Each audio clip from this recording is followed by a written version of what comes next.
Oke, assalamualaikum warahmatullahi wabarakatuh. Selamat malam. Berjumpa lagi bersama saya dan Ki Kartoseno, selaku host yang paling tidak fenomenal dan tidak terkenal. Ya, malam ini kita kedatangan tamu di acara Warung Nongkrong Podcast ini. Kedatangan tamu yang mungkin asing buat kalian, tapi tidak asing buat kami.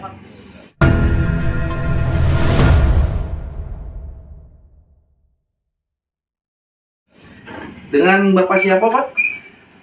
Bapak Narsum. Bapak Narsum. Oke. Joyokusumo. Halo. Waalaikumsalam. Nah, Bapak Narsum ini profesinya yaitu adalah sebagai tukang urut ya. Betul. Apa bedanya tukang urut sama tukang pijit, Pak? Beda kalau musik pijat doang. Oh, kalau pijit pijat. Oh gitu. Iya, urut ini ada disusurin gitu. Uratnya diselusurin.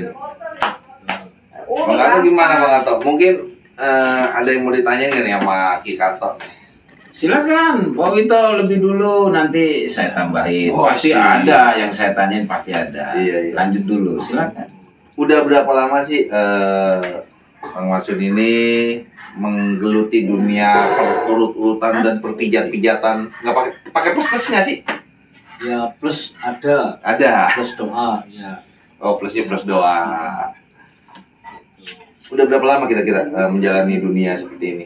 Kurang lebih 7 atau 8 tahun lah. Lah, lama ya. Alhamdulillah ya.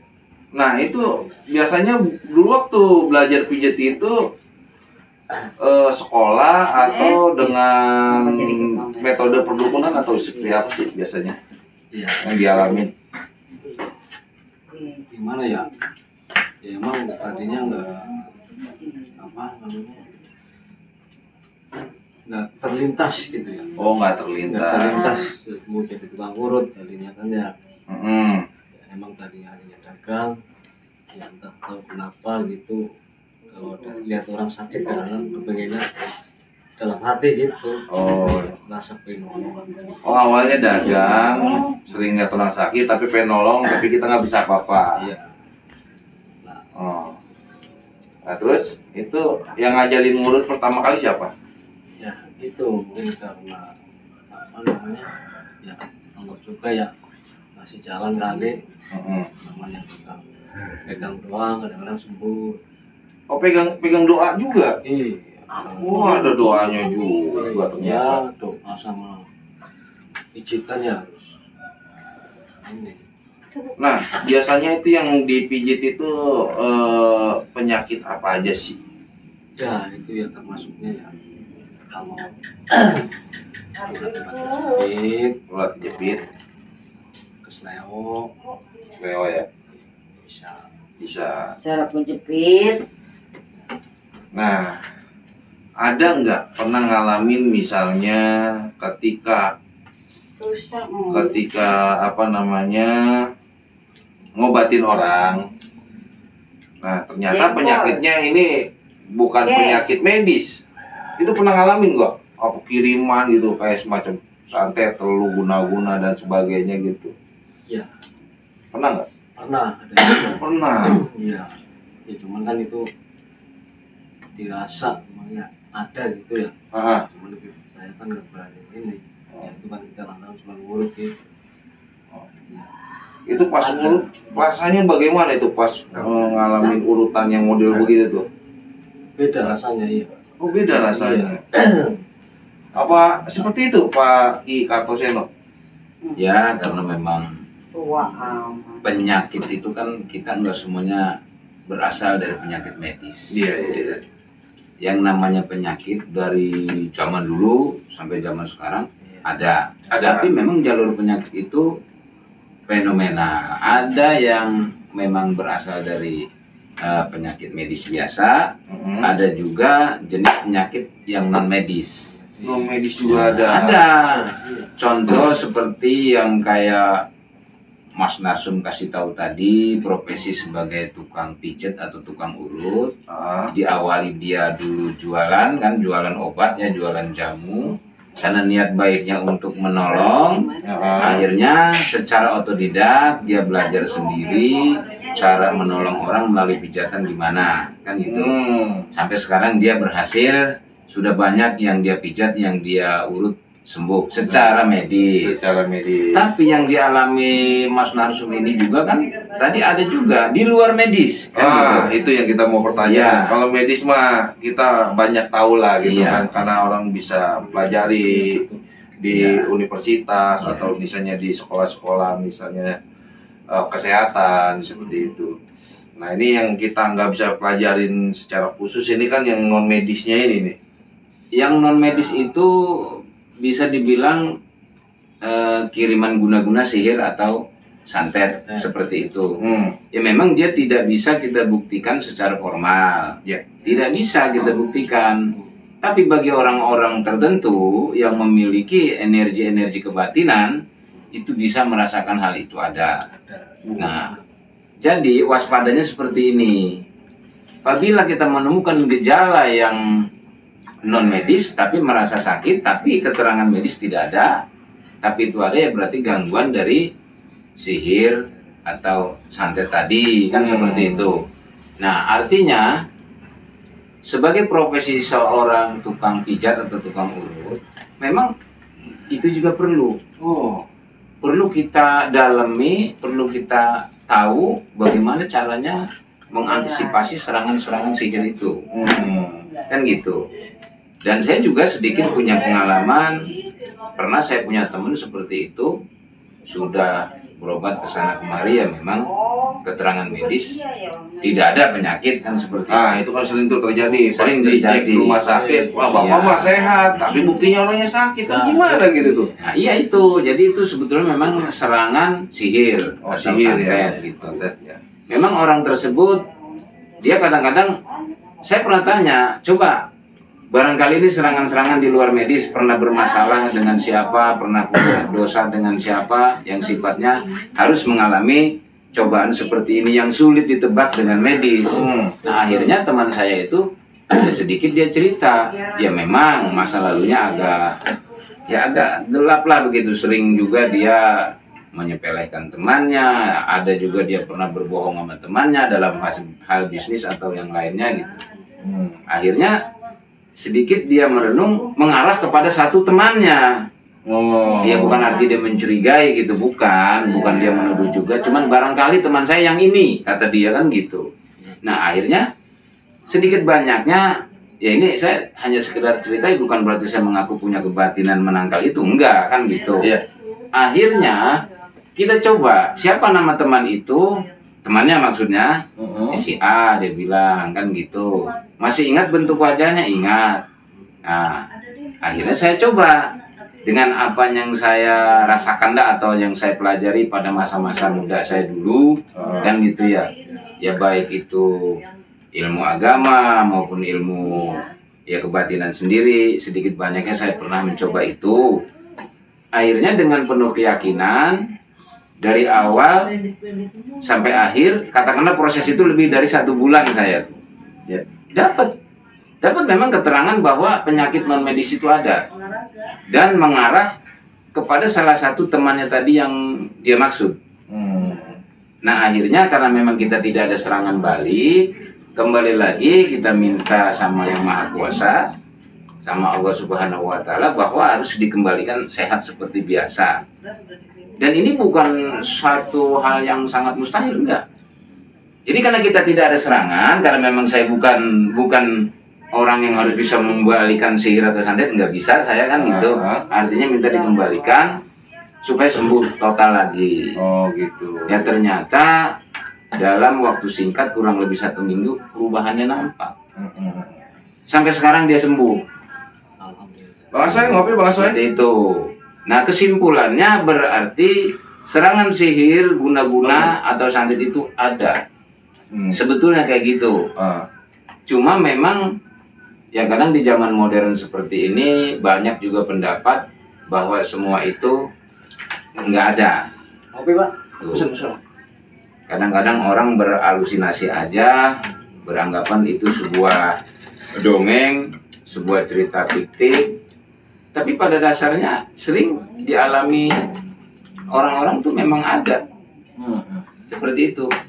Dan ini artinya kita mengarah kesembuhan orang yang punya penyakit non medis. Ya. Jadi artinya kita nggak boleh berputus asa. Kalau kita menemukan kejanggalan-kejanggalan penyakit kayak seperti itu, alangkah baiknya kita memohon kepada Yang Maha Kuasa agar semua penyakit yang diragukan ini di medis tidak ada, tapi kita rasakan gelisah, kita rasakan ada. Hanya itu saran saya. Nggak perlu ragu, udah kita banyak berdoa, banyak istighfar. Artinya meminta kepada Allah Subhanahu Wa Taala agar kita bisa sembuh seperti sedia kala. Itu pendapat saya. Nah, ini ada yang mau saya tanyakan juga ke Pak Nardi. Nah, katanya ya, isu beredar, Katanya orang yang kena guna-guna santet sebagainya itu merasakan yang namanya efek pegel, sakit. Dia tidak tahu apa yang dialami, akhirnya manggil tukang pijit, gitu kan, tukang urut, ke dokter. Nah, itu ada ritual nggak nih kalau buat Pak Narsu sendiri terkait dengan ketika menemukan pasien yang non medis, gimana itu? ya itu paling kita rasakan dulu itu. Mau dirasain? Iya, yang mau kalau Apa di rasakan udah- apa gimana tuh? Iya, kalau emang diurut masih begitu 2-3 kali masih nggak ada bedanya, ya rasa di badan nggak beda gitu ya. Iya. Iya, masih ada rasa-rasa kemana gitu, itu pasti ada. Oh, ada. Apa aura yang inilah negatif.